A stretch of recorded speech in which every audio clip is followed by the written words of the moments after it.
Hey, what's up guys? Guardian here, coming to you guys with a deck profile update on my Phantom Blaster Dragon deck.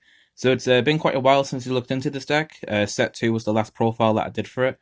And yeah, it got some cool new support from Set 4 recently, which I quite like. So yeah, let's dive into it. So for the ride line, we have the typical stuff for the ride line here. We'll just go over it very quick since it has been a while. So we have full barrel course for the starter, just to keep it to the Shower Paladin clan obviously. We then have Javelin here, which when you place your Blasted Dark on top of him, you look at the top card of your deck, and if it's a unit card, you'll call it to the rear guard as rest, which you don't have to worry about missing this because every card in the deck is a unit card, so you'll pretty much get a free plus there, which is pretty nice. Then also, it does have a rear guard skill, which is irrelevant because Dragon can call it out from the soul, which is as long as you got a Blaster Vanguard, it'll basically get 2k power. So it's a 10k beat stick or a booster, which is pretty nice since you could make a 23k Vanguard column with the Dragon. Then we have the Blaster Dark, of course, with a grade 2 ride. So with him, when he's placed on Vanguard rear, you can counterblast and retire another rear guard to retire one of your opponent's rear guards, and then also he'll get drive +1. So pretty cool. You'll get a twin drive on the grade 2 turn, which is pretty nice. And then his rear guard skill is that during your turn, if your rear guard was retired this turn, he gets 5,000 power. So he's a 15k beat stick, which is pretty cool, and you can make some pretty good numbers with that. And then of course we have the Dragon, which is the main boy of the deck. So this guy says when he's placed on Vanguard Circle, you can choose one of your Blaster cards in the soul and then call it to the rear guard circle. So you can either get the Dark or the Javelin back, which is pretty nice. A bit of recycle there. And then also the main skill, which is once per turn, you can counterblast 1, retire 3 of your rear guards, and then choose up to 2 of your opponent's rear guards, retire them, and then this unit gets 10,000 power and a critical. So very pressurizing, definitely on the grade 3 turn, and having that retire as well gives the deck a bit more of a control aspect as well, so pretty nice. So that is the typical ride line that we all know and love for PBD. So next, we have the grade 3s, which we're playing the 3 additional copies of PBD, just for the Persona ride, obviously, but also just because we can use the on-play skill on the Vanguard to get the blasters from the soul. So even if you're calling out the other dragons from the soul after doing the Persona ride, you're still getting resources that you can use for things like, obviously, retiring for the skill, or you can just use it for the beat stick aspect of it. So that's pretty cool. So 3 extra copies of Dragon. And then going into the grade 2s here, we have the 3 extra copies of Blasted Dark. Namely because it's a 15k beat stick, and the cool thing with the support that we got from set 4 is that we can actually utilize the aspect of these being 15k beat sticks a lot better, just because we can turn those into 23k columns with the 8k boosters that we have at our disposal now, which is pretty cool. So yeah, 3 copies of Dark, and then next we're playing the typical 4 copies of Maka. Similar line just because of Dark, because it also can get 5k power when you place it, as long as you've got a Blaster Vanguard. So another 15k beat stick that we can turn into a 23k column with an 8k booster. But it also has the utility skill of you can also Soul Blast and retire a rear guard when placed, to then look at the top 5 cards of your deck, look for a grade 1 or less card, and then call it to the rear guard. So it allows you to filter through the deck for some of your grade 1s, which have definitely got some utility skills that could prove useful at some points in the game. So one thing, whether or not if it's worth to filter down into those cards will depend on what your setup is. But for the most part, Mac is a lot more consistent now, just in terms of like hitting something relevant, which is pretty cool. So 4 copies of Maka. And then for a new card that we got from set 4, this is called Delbeth.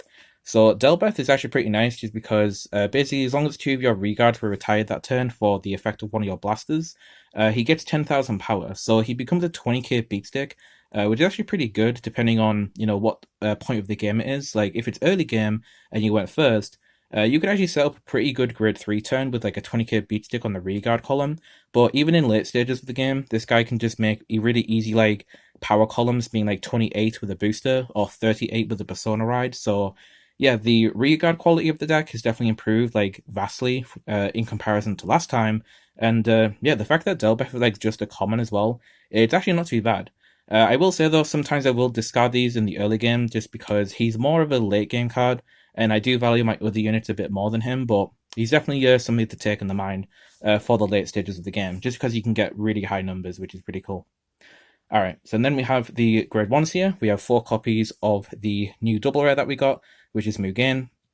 So Mugen says that when it's placed on the rearguard from your hand, so do bear in mind that will not work with Maka, since Maka does call from the deck, obviously, so it will not synergize there. But that's fine, because Mugen's skill, just in a nutshell, is pretty good. So you can discard a card from your hand, as long as you got a Vanguard or Blaster in the name. Then look at the top 2 cards of your deck, and then choose up the 2 unit cards from among them, and then call them to regard as rest, and then discard the rest. But obviously you're going to get the 2 calls, obviously, because you could just use those rested regards, and then put them into a Dragon skill, for example. So actually not too bad in terms of resources. It's pretty much like an extra copy of Bruna now, because Bruna was pretty much like the way we got extra retires, because this treated itself as 2 units when retired. So this is kind of doing the same thing, but it's basically turning the 1 card in our hand into 2 units now, which is pretty cool. So yeah, we can actually pay for the skill of Dragon a lot more consistently now, and get that pressure going. And that's actually not too bad, because that actually synergizes with the Delbath, making this 20k a lot more consistently. So yeah, it's a pretty cool unit, and the fact that it's an 8k is just a nice boot as well, because we can use this to boost our Darks and Maka to make them 23k, which is a good magic number. So yeah, really cool support unit, so playing 4 copies of that. And then another cool support unit, which I actually kind of arguably like a bit more than the double rare, which was actually a rare card that we got, called the Fire Nula. So this card is basically like an early game rush piece that we got.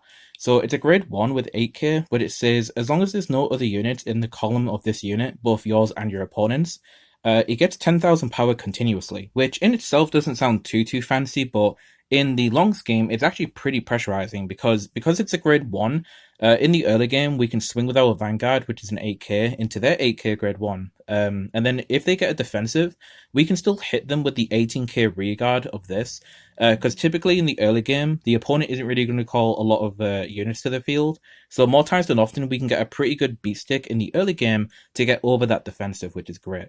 And the fact that it's continuous means that it holds onto the power even during their turn, which means it's harder for them to actually attack into it, because it's an 18k base, which is just amazing. Like, the only way around that they would have to do is that they would have to call a rearguard into this card's column to reduce it back down to an 8k, and then attack into it, obviously. But then they've now put resources onto the board that then we can then retire through Dragon's skill. So it's actually really nice. Like, this card is like really well designed in terms of the way it works with Dragon and just the deck as a whole. And I think this card's just great. And I think this card actually turns PBD into a bit more of a rush play style, so which is pretty cool, actually. I quite like that. Then one other element which I want to talk about is the fact that even if we're not using this for a beat stick element, it's still a booster. So we can still use this as an 8k booster in the back row to make our Darks and Makas 23, which is great. Or our Delbest into 28. So even though this won't get the power from itself, it can still serve as an 8k booster, which is pretty nice. So yeah, there's a lot of applications to this card that I love, and I think it's a great support card. Really good for like a rare. Like, it's actually amazing. Like, the quality of the cards that we got for this deck has just made the deck so much better now in terms of how it feels. So of course we have the last grade 1, which is the 4 copies of Bruna. So yeah, sticking with this obviously, just because we can retire it as 2 regards to pay for the cost of Dragon, just to make that easier to do. So pretty cool. So 4 copies of her. And then the last grade 1 is the pretty standard 4 PG. Yeah, just, it's a PG, innit? We're going to be playing them. Obviously going to be playing those PGs. Alright, and then for the triggers, we then have the over trigger, which is pretty standard. Yeah, extra drive checks, extra, cards that we can get to our hand, extra trigger possibilities, just great card. Definitely going to play it as the over trigger. And then for the trigger lineup itself, we have the 4 crit trigger with the skill. Doesn't really come up that often, but it's there just in case. Then we also have the 3 additional crit. So I'm only doing 7 crit in this deck, just because I did want to focus on having some draws in the deck, because one problem I have with the deck is that it's not very reliable in terms of like seeing its pieces consistently, because the draw is fairly limited. And also this helps us get into our copies of like Phantom Blaster Dragon. It's also a pretty nice discard fodder as well. If there's nothing else you'd want to discard, you can also discard a draw trigger for the cost of like the Mugen or anything else, so not too bad. And it's also retire fodder, also bear that in mind. There's been times where I'll just call this to the rearguard to retire it, basically. So yeah, it's actually not too bad of a card to get rid of.